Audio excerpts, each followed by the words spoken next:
tonight's topic is muscle treatment, how to properly heal while limiting setbacks. We've done a video on this for ligaments and tendons the previous 2 months. Tonight's probably the most popular just because strains are a very, very common issue that we deal with. And this month's video series focused on what a muscle is, right? The most commonly injured muscle in the body, which is going to be the hamstring, different levels of injuries, grade 1, 2, and 3 strains.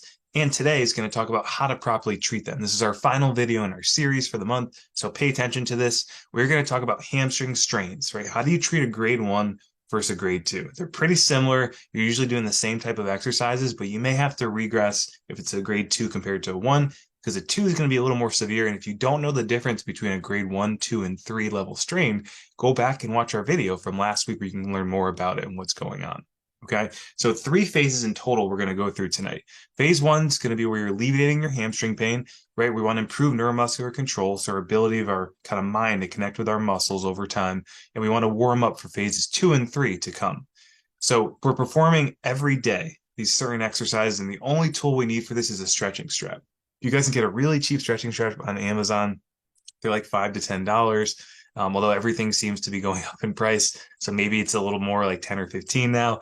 Don't quote me on that, but they are very important to get and use because towels tend to not work that well. Dog leashes tend to kind of be a little weird to use. And if you use a band for your stretches, sometimes it tenses the body too much. And I find that sometimes it irritates the hamstring a little bit more. So make sure to get that. They have little loops in them that work really well. You want to move to phase 2 from phase 1 when you have no pain at rest and there's no more than a mild pain of 3 out of 10 with your exercise. Okay, that is your kind of green light to move from 1 to 2. And some of these examples of exercises we can use for phase 1 are heel slides with the stretching strap or without the strap. Right, that's going to promote actual kind of shortening of the muscle because your hamstring works from your hip and your knee. So it's going to help assist in bending your knee, which is going to work it from that. All right, we can do toe elevated bridges. Why do we elevate your toes with your heels on the ground? Because that'll force us to push more weight into our heels to get our hips higher, into more hip extension, which is another function of the hamstrings. So a bridge is a great exercise to use when you're starting off in your rehab and recovery process for a hamstring strain, because your hamstring flexes the knee, so bends the knee and extends the hip. And a bridge covers both of those functions. So you can do a double leg. If you can tolerate a double leg, fine. You want to progress it to make it harder. You can do a single leg eccentric, meaning you go up on 2 and then you switch to 1 leg and you lower on that 1 leg. All right. And then the final exercise we try and do is standing hamstring curls. Active range of motion. We just stand. You can use an ankle weight on your kind of ankle, or you can use a band attached to somewhere kind of behind you. And you can use that kind of heel driving it to the butt while you're standing, almost like a reverse march, and that'll help strengthen that hamstring and get some blood flow to it. Sometimes you can't tolerate load at first because there's so much swelling. Sometimes the muscle doesn't want to be stretched and it doesn't want to be contracted or shortened, and that's when you have to use isometrics, which we'll talk about at the end of this video. So moving to phase 2, we want to reduce hamstring pain, we want early hamstring strengthening, and we want to warm up for our phase 3 exercises, which are going to be our most advanced in the process.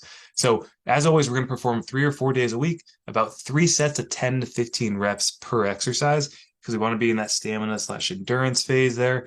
And the tools we want are an exercise ball and a plyo box. You can use a bench as well. That works just as well.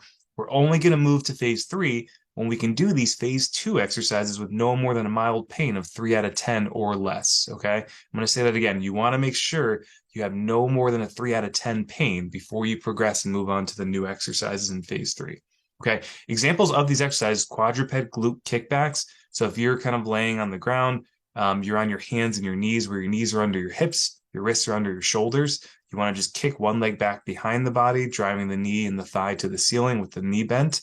That will work the glutes and the hamstrings at the same time. Great exercise.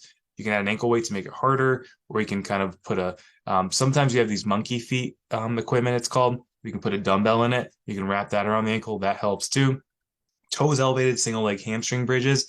We were doing double leg in phase 1. Now we're switching to doing single leg for repetitions, okay? Normal reps. Ball hamstring curls, if you have an exercise ball, put both legs on it. You do a bridge up. You keep your hips elevated and you roll your heels in towards your butt. Then you roll them out and you come down and you reset. Step ups are great to do. They're going to work your hamstrings and your glutes along with your quads. Split squats where you're standing in a position, 1 leg in front of the other, going down and up. Those are great if you can use 1 dumbbell to challenge your trunk stability, right? Because if you're holding it on one side, you're going to work the opposite side to compensate. or you can hold 2 dumbbells to really help optimize your load, meaning to really build up strength depending on your goals. So that is phase 2. Phase 3 and our final one is really going to be to increase your hamstring strength and prevent hamstring pain and injury from getting worse or reoccurring in the future. So this is going to be performed for 3 or 4 days, just like phase 2 was. And we want to do 3 sets of 10, 15 reps, just like we did in phase 2. But the difference here is we want to push our sets to fatigue. Okay, let me say that again. We want to push our sets to fatigue. So we want to go to almost ultimate failure. There's something called reps in reserve, and that just means like how many reps do you have left in the tank before you fatigue and give out. So you usually want to have 2 reps in reserve on this phase 3, where you can't really do more than those last 2 reps. All right, the tools we have for this one are a bench, an exercise ball, dumbbells, and a balance pad. And when I say balance pad, sometimes it's referred to as an AirX pad, pillow. It's just like a kind of little square there that's a little bit cushiony and squishy that you can step on. It's a soft surface to make it harder to do certain things. Okay, when we get through these exercises, it's important to note that we want to move to a full body routine when we're pain-free at rest with our exercises. So you, by the end of phase 3, you should have no pain at rest, no pain with exercises. All right, examples of these exercises for phase 3 in our last phase here is foot elevated hamstring bridges. So you've been doing bridges the last 2 phases. The only difference now is we're putting our legs up, meaning our feet are going to be on top of the bench with our knees bent to 90 degrees. Then we're driving our hips up to the ceiling. You can do a single leg if that's really easy to make it more challenging, or an eccentric as well. The other exercise we want to do is a skater squat. It's a modified single leg squat like a pistol squat, but instead of the opposite leg going in front of you like a pistol squat, the opposite leg is going to stay bent and go behind you. So it's almost like you're skating and taking off of one side. You want to go slow and controlled, usually 2 to 3 seconds down, 2 to 3 seconds up on the concentric and eccentric. Single leg hip thrusts are awesome to use. You can use a kettlebell on your lap to do those. You can kind of put your arms in your kind of trunk on the edge of a bench as you do them. That's really easy, or you can do them off of the ground, up to you.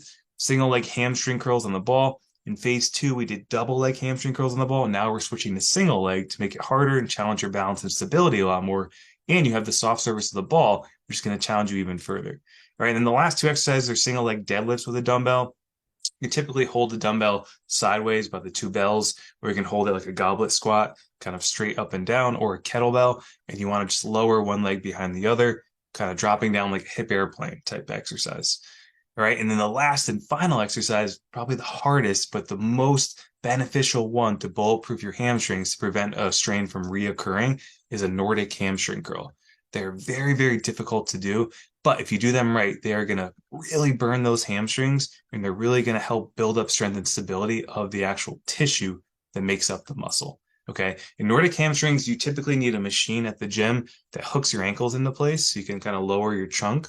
All right, or you need someone to kind of hold your ankles down like a workout partner while you try and lower your trunk towards the ground. Then you pull yourself back up using your hamstrings. So great exercise to use. Really helps, like I said, prevent those strains from reoccurring. All right, so now you guys know how to heal a muscle injury when we talk about a grade 1 or 2 in reference to the hamstrings with strains. Okay, if these exercises are too painful, you want to do a couple different things. You want to, 1, decrease your load, or 2, you want to decrease your range of motion. Okay, and typically if it happens where people have a lot of pain, it just means you're progressing too quickly or you're overloading the tissue, which is usually how it happened. So you want to take a step back and do isometrics instead. So forget about all those phases. Like if you're stuck in phase 1, regress a little bit, don't do any active movement. Instead, you can do those bridges with your toes elevated for 4 to 5 reps and hold each for 30 to 45 seconds.